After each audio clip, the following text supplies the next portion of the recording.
go in depth on a potential TikTok ban. For that perspective, I'm joined by Seth Schachner. He's the managing director at Strat Americas. Seth, first of all, great having you. Second, what does another TikTok delay signal to the tech and business world? Yeah, great to be here, Diego. Yeah, I think all this talk about process and legalities and the ban is starting to fade away a little bit. I mean, to me, kind of the longer this kind of, we say the can keeps getting kicked down the road a little bit, it probably means it's going to survive and, in some way, shape, or form. And I think that there probably will be a buyer, but it appears to me that maybe a little bit of the heat is off, and we'll probably see how that results over time. But I think there's obviously some trade considerations at play here, and I think probably it's been caught up a bit in that, and that's probably one of the bigger factors in terms of how the tariffs and the tariff negotiations play out. And how realistic is a full ByteDance divestment from TikTok? Well, it's possible. It's plausible. There's certainly, a nice pool of buyers, Amazon, AppLovin, Bobby Kotick. I still think Steve Mnuchin and others are out there, even Elon Musk.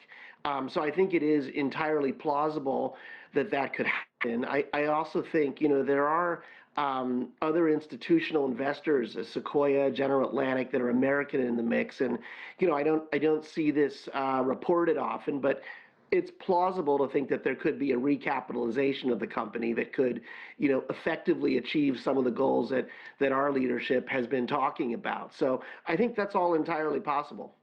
And how would a forced sale reshape TikTok's business model?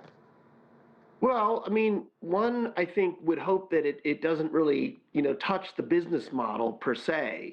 TikTok is such a vibrant entity globally. I think 175 million US users, and it was up to 1 billion globally. And it's a real juggernaut in terms of media and advertising.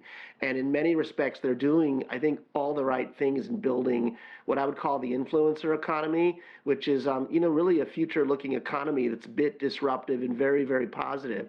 So I don't think that there's many folks that want to see it disrupted or changed, including President Trump, who's indicated he really likes it. So I think that piece of this is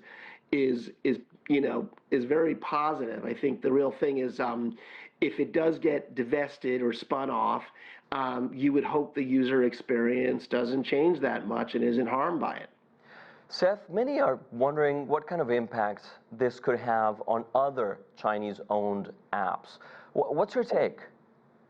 Well, yeah, I think that if there is some form of either legislative, decision or executive decision that happens, presumably it should weigh off against other apps as well. Not just TikTok, and probably not even just Chinese apps as well. I think there's a lot of factors at play here, from AI to digital policy, that I think probably should have coherent responses. And that's been kind of the tough part to read about this whole process of courts and executive orders and getting it kicked down the road.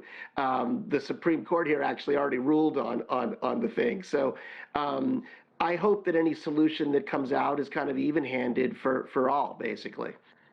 Seth Schachner, thank you for your insights. Great having you. Nice to be here. Thank you.